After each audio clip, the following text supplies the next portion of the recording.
Que el Señor les bendiga. Tomé un poco de agua y se...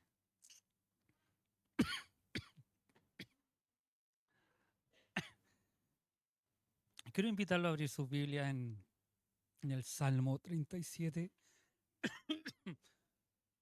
Vamos a concluir con estos primeros 5 versículos. Si estuviéramos analizando el Salmo completo, creo que tendríamos para varios meses para poder aprender bien de lo que este Salmo nos dice. Salmo 37, versículo del 1 al 5.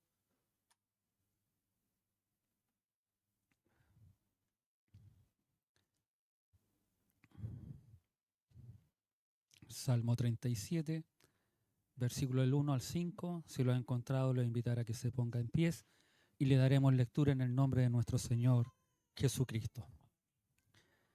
Léalo usted mejor. No te impacientes a causa de los malignos, ni tengas envidia de los que hacen iniquidad, porque como hierbas serán pronto cortados, y como la hierba verde se secarán. Confía en Jehová y haz el bien, y habitarás en la tierra, y te apacentarás de la verdad. Verso 4. Deleítate a sí mismo en Jehová, y Él te concederá las peticiones de tu corazón. Encomienda a Jehová tu camino, y confía en Él, y Él hará. Amén. Tome su asiento. Recordemos que este es un salmo de David que lo escribió ya en su vejez. Este salmo refleja las reflexiones de David sobre su experiencia y su confianza inquebrantable en Dios a pesar de las pruebas y los sinsabores que la vida le había dado y que había tenido de todo lo que él sucedió, pasó, las traiciones, las amarguras que él vivió. Estas experiencias las manifiesta en este, y lo que él vio también lo manifiesta en este salmo. El salmo nos exhorta a no impacientarnos, a que no nos inquietemos y tampoco tengamos envidia por los malvados que prosperan. ¿Se recuerdan? David nos asegura que aunque los impíos florezcan, es solo por un tiempo, porque pronto se marchitarán como la hierba y se secarán como aquella hierba en el campo. Desde el verso 3 en adelante nos anima a confiar en Él, Señor, y también no solo nos invita a confiar, sino que también nos invita a hacer el bien. Nos habla del resultado al realizar estas cosas, que habitaremos en la tierra y nos apacentaremos de la verdad. Es decir, si vivimos rectamente y nos aferramos a los principios de Dios, seremos sostenidos y provistos, dándonos a entender que la verdadera seguridad y bendición vienen de una relación de confianza y obediencia a Dios, no de la aparente prosperidad de los que actúan mal, respondiendo a una de las preguntas más antiguas y persistentes del ser humano. ¿Por qué parece que los malvados prosperan mientras los justos sufren? Y esta pregunta que muchos se hacen y muchos nos hemos hecho, que por qué aquellos que no sirven al Señor, aquellos que no agradan al Señor, prosperan y tienen a lo mejor más de lo que debieran tener. Y nosotros que intentamos, porque no nos olvidemos que justo no es aquel que es santo y no peca. Justo es aquel que intenta cada día agradar más al Señor, como usted y como yo. Amén. Porque ese debiera ser nuestro andar diario, intentar en lo posible de no fallarle al Señor, ya sea en nuestras conversaciones, ya sea en nuestro trabajo, ya sea con la relación que tenemos con nuestra familia. No queremos desagradar. Y ese es justo, pero muchas veces vemos que otros prosperan, que otros que no hacen bien a nadie, en el concepto nuestro, que más encima hacen cosas que no corresponden, son prosperados. Este salmo nos habla de eso, que nosotros no veamos eso, sino que al contrario, que nuestra confianza la pongamos plena en el Señor. Hoy aprenderemos 2 acciones más que estos versos nos enseñan, instruyen y nos revelan el corazón de la verdadera satisfacción para ver la mano de Dios obrando a favor de nuestras vidas. Estos versos nos invitan a un nivel más profundo de nuestra relación e intimidad con nuestro Dios, mostrándonos que la felicidad duradera y el cumplimiento de nuestros anhelos más profundos no se encuentran en la búsqueda de la prosperidad mundana o de aquella que el mundo le ofrece o la que nosotros a veces miramos y quisiéramos tener, sino en una conexión íntima y una rendición total a Cristo. Amén. Y el verso 4 dice, deleítate a sí mismo en Jehová y Él te concederá las peticiones de tu corazón. La Biblia de la América lo dice de esta forma, que el Señor sea tu deleite y Él te dará lo que deseas tu corazón. Haz de Jehová tu mayor deleite. Esta expresión la traducimos también como haz de Jehová tu mayor alegría. Disfruta sirviendo al Señor. Amén. En pocas palabras, nuestra mayor alegría debiera ser adorar al Dios verdadero. Nosotros debiéramos alegrarnos por eso. Y observemos esto, porque si no está en nosotros deleitarnos, agradarnos de adorar a Dios, estamos mirando mal las cosas. Si el venir a la iglesia, si al adorar al Señor te es una carga, hemos cambiado la motivación en la cual debiéramos nosotros servir al Señor. Y no nos estamos deleitando, porque el asistir, el congregarnos, el adorar a Dios debiera ser nuestro mayor deleite. Amén. Hay una mujer que le pregunta a Jesucristo dónde debía adorarse, si era aquí o era allá.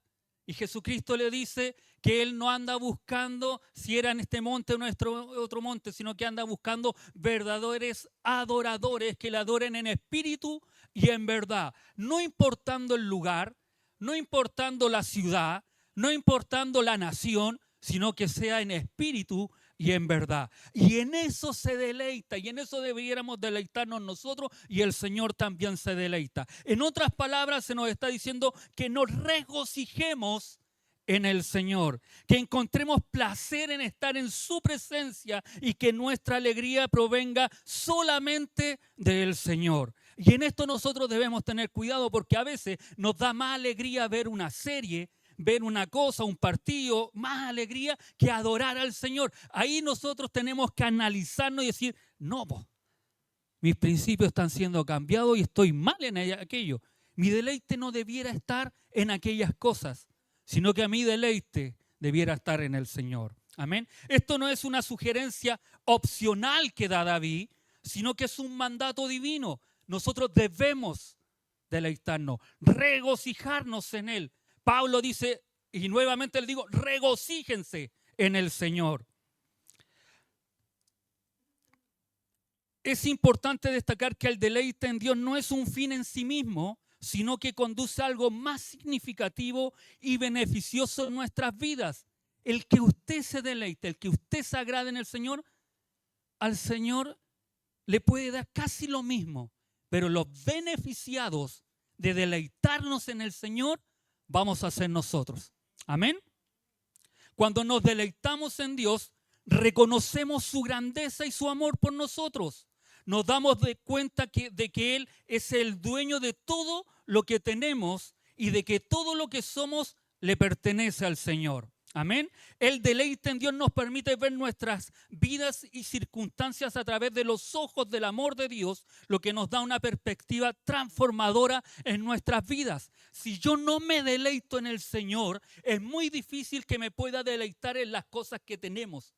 Y ahí está lo que muchas veces sucede en nosotros, que a veces nosotros decimos y pensamos, cuando haga este arreglo, cuando logre esto, ahí voy a estar tranquilo y me voy a deleitar.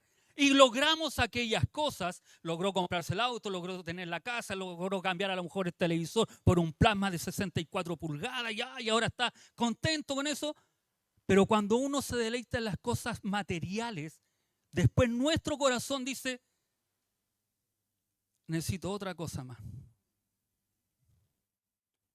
Y nos perdemos de deleitarnos en las cosas simples que el Señor nos da día a día. Y ahí nos damos cuenta que no nos estamos deleitando en el Señor. Porque el deleite en Cristo transforma nuestras vidas. La palabra hebrea para deleítate es anaj, que significa encontrar placer, alegría, gozo, deleite y gran satisfacción. No se trata de una obligación religiosa aburrida, sino de una invitación a que la fuente principal de nuestra alegría y placer sea el Señor mismo. Pero la palabra anak, y esto a mí me caló, porque normalmente cuando escuchamos la palabra deleite es alegrarse, gozarse, estar contento, todo eso. Pero la palabra en hebreo es mucho más profundo. Significa algo más y algo que pocas veces se enseña. Porque este texto usted lo ha escuchado en otras traducciones, con otras enseñanzas y con otras cosas que a veces, no, pero si yo me deleito, yo me contento en el Señor, entonces Él concederá todo lo que mi corazón pida. No nos vamos a adelantar. Pero sí quiero decirles qué también significa la palabra anak. Tiene una relación en lo que Dios quiere de cada uno de nosotros. Es suave, moldeable y maleable. Eso también significa deleitarse. Quiere decir que cuando es moldeable, usted sabe lo que es moldeable, es como la arcilla, el barro, que incluso en Jeremías 18:6 dice: Jehová, he aquí como el barro en las manos del alfarero, así sois vosotros en mi mano, oh casa de Israel. A eso se refiere que es moldeable. Quiere decir que si yo me deleito, yo quiero deleitarme, yo tengo que ser moldeable al Señor. Es decir, mi actitud, mi andar, mi caminar, mi corazón, todo mi ser tiene que ser moldeable al Señor. Amén. Y maleable. Cuando escuchamos la palabra maleable pensamos que es algo malo. Pero no, busqué en la RAE, el significado de la palabra maleable significa y se refiere a la capacidad de un material para ser deformado en láminas delgadas mediante compresión, como aquel martillero que lamina golpeando el oro, la plata o el aluminio, pero sin romperse. Cuando hablamos de algo maleable, es algo que yo ya no le voy a dar forma, es decir, no lo puedo moldear como la arcilla o el barro, pero sí lo que puedo hacer es empezar a pegarle martillazos, combos, hasta darle la forma que yo quiero. Y cuando el Señor me dice a mí que yo debo deleitarme, yo tengo que ceder todos mis derechos, aunque hay cosas que Él no puede moldear en mí, pero sí las quiere malear en mí. Eso quiere decir que Él necesita golpearme como se golpea el oro, como se golpea el metal, para dar la forma que Él quiere. Es decir, en pocas palabras, porque nuestro corazón se engrosa, Él necesita laminar nuestro corazón en un proceso que vamos a vivir, que vamos a pasar para poder ser deleitables a su vista. ¿Se entiende? Entonces, cuando el Señor nos dice que quiere que nosotros nos deleitemos en Él, es que nosotros nos dejemos que Él pueda golpear nuestras vidas como el martillo golpea el oro, como golpea el metal, para que Él nos dé la forma que Él quiere. Amén. Porque a veces nosotros le decimos, y ahí estamos todos los que le decimos, yo nací así y así voy a morir. No, el Señor te quiere malear. Él te va a dar la forma que Él quiere. Entonces, no es a nuestra manera, es a la manera que el Señor quiere. Amén. David nos indica que debemos tener una disposición intencional de nuestro corazón y que la fuente de gozo se encuentra exclusivamente en Dios. Es donde encontramos la mayor alegría y satisfacción de nuestras vidas. No la encontramos en otra cosa.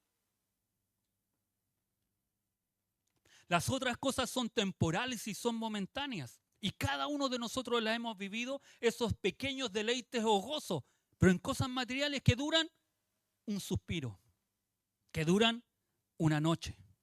Porque a la otra noche o al otro día quedamos todos insatisfechos. Pero el Señor no es así.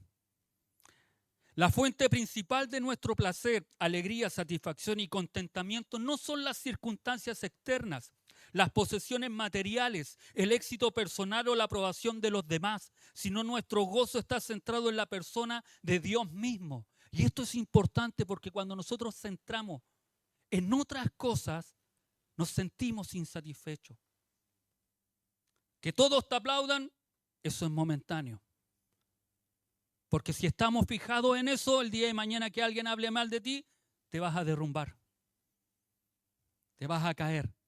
Pero si estamos centrados en Cristo, pueden hablar y como muchos de ustedes dicen, yo ya tengo cuero de chancho. Se me resbalan las cosas. Pero eso es cuando estamos centrados en el Señor.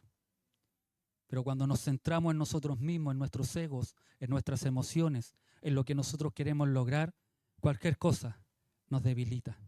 Hasta una predicación que ni siquiera el pastor está cerca de lo que te pasa a ti, pero como nosotros estamos pensando en nosotros mismos, claro, alguien le dijo eso a mi pastor y por eso lo está diciendo. Y no agradecemos que el Señor cada vez nos habla porque quiere que este corazón sea moldeable. Amén.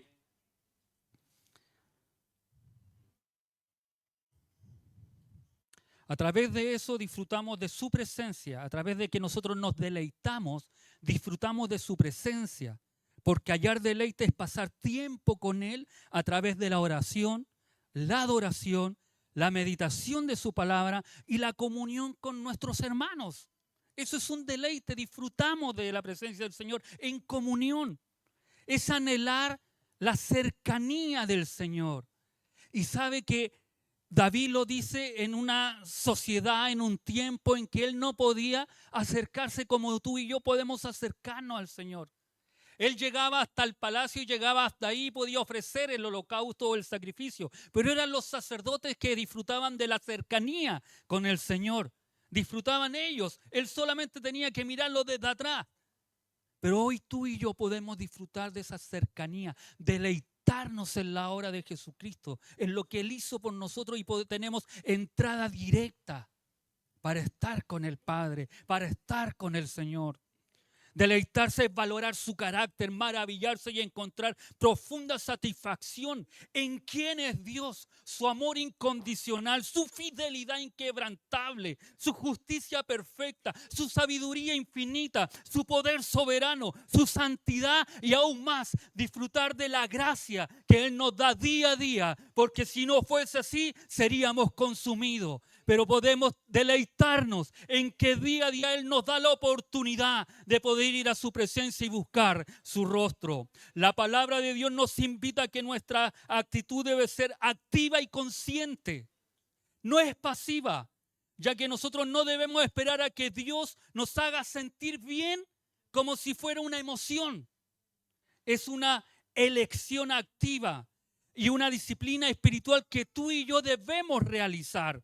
Requiere buscarlo, conocerlo y enfocarnos en sus atributos y en las promesas que Dios ha hecho a cada uno de nosotros. Es aprender a encontrar gozo en Él, incluso cuando las circunstancias son difíciles, cuando la injusticia abunda o cuando no entendemos sus caminos.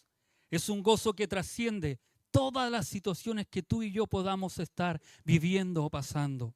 Mientras que los placeres del mundo son temporales y a menudo dejan un vacío, el deleite en Jehová es una fuente inagotable de gozo y paz que día a día se nos da. Y como dice el escritor, que salta para vida eterna.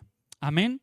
Es un gozo que transforma nuestros deseos, nos da paz en medio de la adversidad y nos asegura que al buscarlo a Él por encima de todo, Él se encargará de satisfacer los anhelos genuinos y piadosos de nuestro corazón.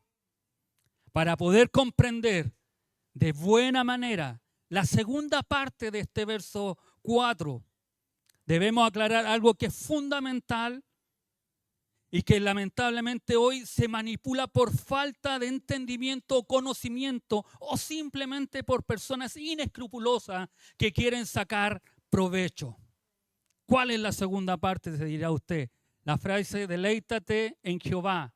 Y Él, esta es la segunda parte, y Él te concederá las peticiones de tu corazón. También algunos la traducen como Él te dará cuando tú pidas o lo que tú pidas, o Él cumplirá tus deseos más profundos. No sé si usted ha escuchado esa frase, yo la he escuchado.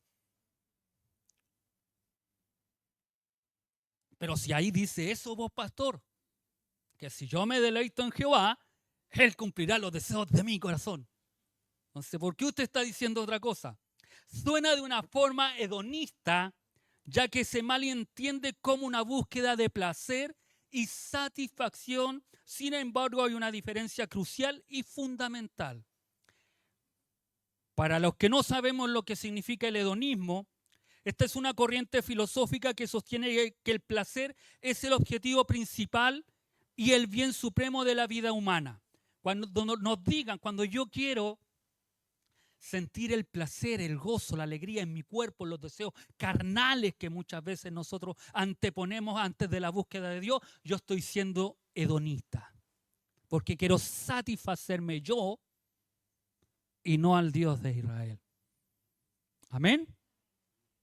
La palabra proviene del griego hedone, que significa placer.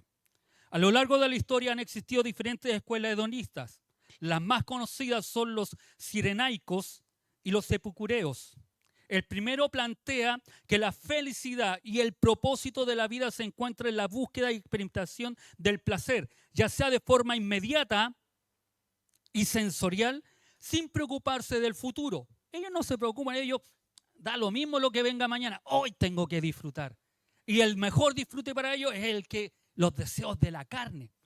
Como aquel que dice lo bailado y lo tomado no me lo quita nadie. No sé si usted ha escuchado esa frase. Y al otro día estaban con un hachazo así, sin plata, lo perdieron todo, porque no se preocupan del futuro, pero nadie me quita lo que yo disfruté hoy. Esa es una conducta hedonista. Eso lo que era, lo que decían los cirenaicos, era lo que ellos querían practicar. Porque decían que el pecado no estaba en el cuerpo.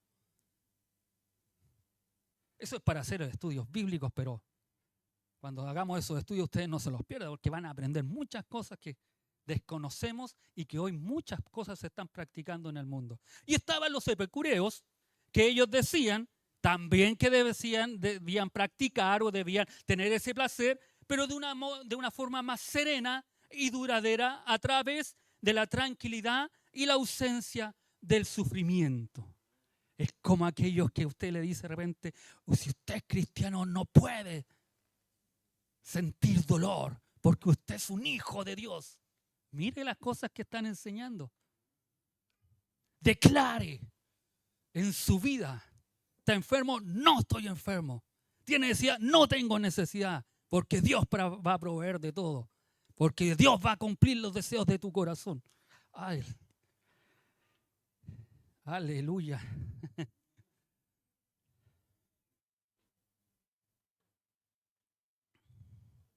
Por lo que debemos aclarar que el deleite no es el placer en sí mismo, ni en las cosas materiales o los deseos egoístas, sino que nuestro deleite debe estar en Dios. El texto nos invita a encontrar nuestra alegría, satisfacción y gozo en la persona de Dios, en su carácter, en su presencia, en sus caminos.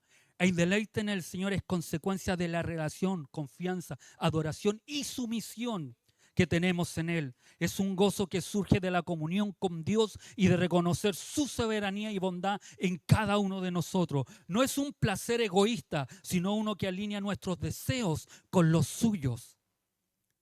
Entonces, cuando a usted le digan que es, no. Cuando yo me deleito en el Señor, es cuando me dejo moldear por el Señor. ¿Y sabe lo que sucede? Porque yo estoy siendo moldeado por el Señor. No se olvide de esa figura. Ponga un yunque y un martillo, un combo pegándole a un metal. Porque es lo que el Señor quiere hacer en nuestros corazones. Y porque Él hace eso, yo empiezo a deleitarme en conocer a Dios. Y como conozco a Dios, las peticiones de mi corazón no van a ser egoístas. Las peticiones de mi corazón van a estar en la voluntad de Dios.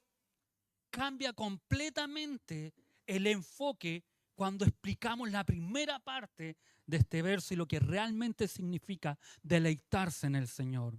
Y Él te concederá las peticiones de tu corazón. Esto es una promesa maravillosa e incluso segura. No significa que Dios satisfará cualquier capricho. Más bien, cuando nos deleitamos en Él, nuestros deseos cambian y se alinean con su voluntad. Lo que anhelamos ya no es lo que dicta nuestro ego, nuestro yo, sino lo que es bueno y justo a los ojos de Dios. Ya no miro en mí, sino que miro en el Señor. Y las decisiones que tú y yo tomamos, no las miramos en nosotros, sino que las decisiones que tomamos las miramos en el Señor. Por lo tanto, el cumplimiento de esos deseos es una consecuencia de la transformación interior que se produce en mí, que se produce en ustedes, cuando queremos que Dios y conocemos a Dios y deseamos que Dios sea en nuestras vidas. No un medio para un fin puramente egoísta, como muchas veces se traduce o lo dan a entender este texto. No son las peticiones egoístas que yo quiero, sino que son las peticiones en las cuales van a glorificar, exaltar, loar y darle toda la honra a nuestro Dios por encima de mis prejuicios o de lo que yo quiera. Amén. Spurgeon dice, no pienses primero en los deseos de tu corazón, sino piensa primero en deleitarte en tu Dios. Si lo has aceptado como tu Señor, es tuyo. Así que deleítate en Él y entonces concederá los deseos de tu corazón. Amén. Verso 5.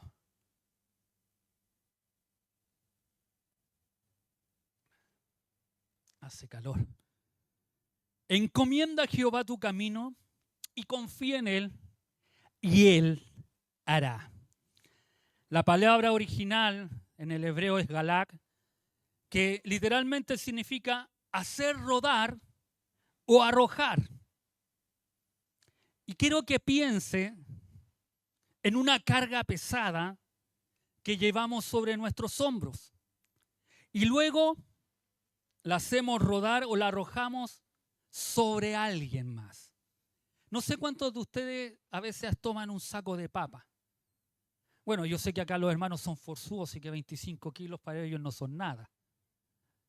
Para uno que no es tan forzudo, que es debilucho, 25 kilos pesa.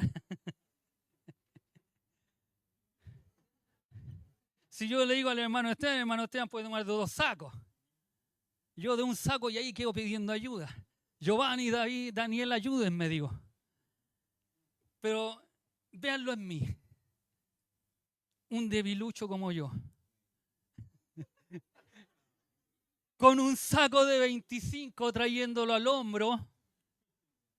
Y cuando la palabra me dice encomienda, y ese saco de 25, ¿sabe lo que me está diciendo cuando yo digo encomienda? Que este saco de 25 kilos, yo no lo suelto al suelo, lo arrojo sobre mi hermano Esteban, que es fortachón,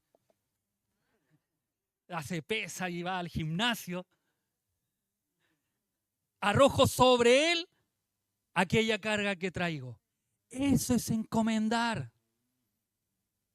Eso es encomendar. Es la carga que yo llevo, arrojarla, lanzarla. No al hermano Esteban, sino que al Señor. Esto quiere decir que es un acto deliberado de soltar el control de mi vida y entregárselo a Dios.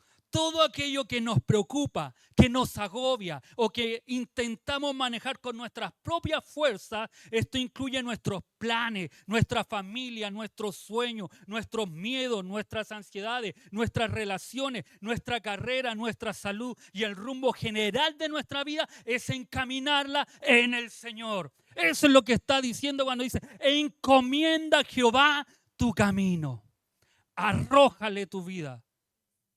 Descansa en Él. Sácate la carga que estás llevando. Sácate la preocupación, la ansiedad y aprende a arrojársela al Señor. Y sabe lo maravilloso de esto, que el Señor nos invita a que le dejemos esta carga a Él, a que descansemos en Él. David está diciendo, dejen de mirar a los impíos, a los malos, y aprendan a descansar en el Señor. No es simplemente pedir ayuda. Porque uno podría decir, como yo le digo a los chiquillos, ayúdenme. Ya, y cuando estoy muy cansado y ya no tengo fuerza, le digo a los chiquillos que saquen las cosas.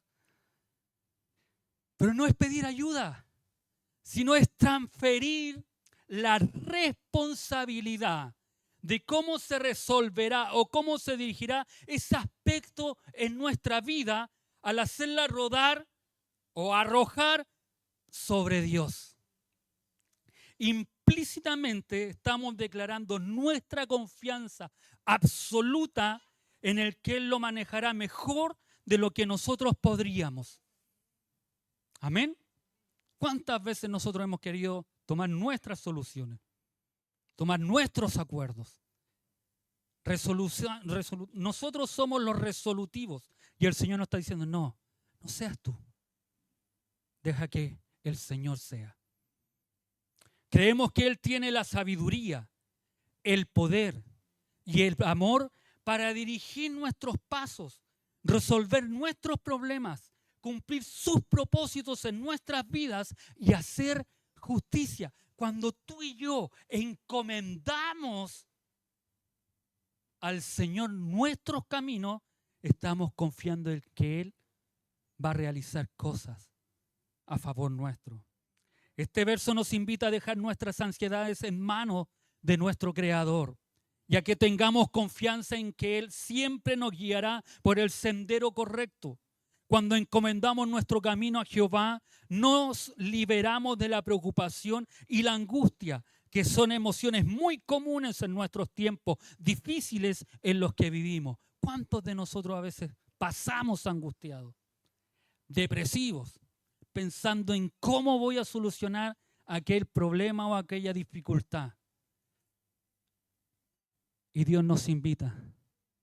¿Sabes qué? Esa carga no la lleves tú. Lánzala sobre mí. Arrójala sobre mí. El Señor nos invita a arrojar nuestros problemas a Él, a arrojar nuestras preocupaciones, a arrojar nuestras ansiedades a Él, nuestras desesperaciones que muchas veces tenemos. Por tanto, confiar en Dios es la solución es la solución para tener una vida más plena y más feliz. Y muchas veces ni usted ni yo somos felices porque estamos preocupados de todos sin poder descansar completamente en el Señor. Es importante tener en cuenta que cualquier preocupación y dificultad que nos aqueje se agudiza cuando nos apoyamos en nosotros mismos, olvidando que Dios está en el centro de todo, y es por ello que debemos dejarle a Él nuestras vidas, nuestras metas y aún los sueños que tenemos en el Señor. Aprendamos a confiar, a encomendar nuestro camino en el Señor. Y cuando usted y yo aprendemos eso, David, con una sabiduría pero tremenda dirigida por el Señor, nos dice, y Él hará. Mire qué corto. Y Él hará. Esta es la afirmación de la soberanía y la acción de Dios. Cuando el justo entrega su camino a Dios y confía en Él, Dios mismo actuará en su favor, en su tiempo y a su manera. Eso sí, nosotros debemos estar preparados, atentos, porque Él va a actuar en su forma, en su manera, porque nosotros hemos confiado completamente en Él. Y lo que Él decida realizar va a ser lo mejor para nosotros. Para traer justicia y bendición, esta es la promesa central que sostiene al justo frente a la aparente impunidad de los malvados. ¿Qué hará Él? Nos podríamos preguntar. Él enderezará nuestras sendas. Traerá justicia donde hay injusticia. Él proveerá lo que tú y yo necesitamos. Él guiará nuestros pasos. Él cumplirá sus propósitos en nosotros. Dios no actuará necesariamente como esperamos o en el momento que deseemos, pero Él actuará. Su hacer es perfecto y para nuestro bien final. Él hará. En un mundo lleno de noticias que nos indignan, corrupción, que nos frustra y situaciones donde parece que el malo gana, Cristo nos enseña a no permitir que la envidia o la ira consuman nuestro corazón. Nos llama a no perder la paz al ver el éxito de quienes actúan sin ética, ya sea en la política, los negocios o incluso en las redes sociales, cuando a uno lo funan. Nos recuerda que nuestra paz no debe depender de las circunstancias externas, sino de nuestra fe y confianza plenamente en Dios. Confiar en Dios cuando la situación económica es incierta y hacer el bien cuando parece que los demás se aprovechan. Recordemos que nuestra confianza en Dios no es pasiva, nos impulsa a vivir con integridad en nuestro trabajo, en nuestra familia, en nuestra comunidad. Nos promete que al hacerlo encontraremos verdadera estabilidad y satisfacción en la fidelidad de Dios y no en la que el mundo ofrece. En nuestra sociedad somos bombardeados a diarios con ideas de dónde encontrar el deleite en las redes sociales, el consumo, el éxito profesional.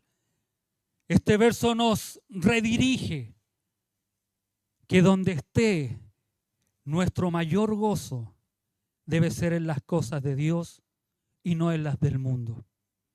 Cuando nuestro corazón encuentra su mayor satisfacción en Él, nuestros deseos se purifican y se alinean con los suyos. Así las peticiones que brotan de un corazón transformado son aquellas que Dios se complace en conceder. Es una promesa que satisface profundamente nuestras vidas al querer hacer la voluntad de Dios. Y por último, amada iglesia, enfrentaremos desafíos personales, laborales y familiares. Y no intentemos de controlarlo todos nosotros. Estemos dispuestos a arrojar, a rodar nuestras cargas sobre el Señor. Confiemos verdaderamente que Él actuará. Dios nos hace una invitación de una entrega radical de nuestras vidas, de nuestro caminar y tener una fe inquebrantable en el Señor. A pesar, como muchas veces decimos, que se nos caiga el mundo a pedazos, yo sigo confiando en el Señor. Yo sigo creyendo en el Dios que me llamó. Yo sigo creyendo en la esperanza que Él me ha entregado. Yo sigo creyendo que todo esto terminará. Pero si he sido fiel hasta el final, entraré a gozar con mi Dios en esa vida eterna que Él me prometió. Dios no nos dejará a la deriva. Él tiene un plan y Él hará.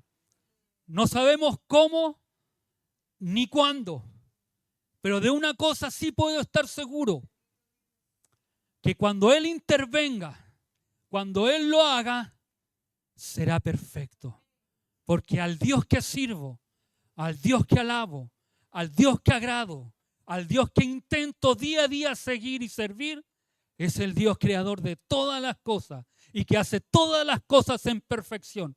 No es un Dios el cual pueda llevar cargado, sino que es un Dios en el cual me postro y busco su rostro y Él me habla, me consuela y me alienta a seguir adelante. A pesar de lo que me pueda rodear, confío plenamente que Él hará como Él lo dijo, como lo ha prometido y como Cristo lo dijo, que Él estará con nosotros hasta el fin de los tiempos. Amén. Póngase de pie, vamos a orar al Señor.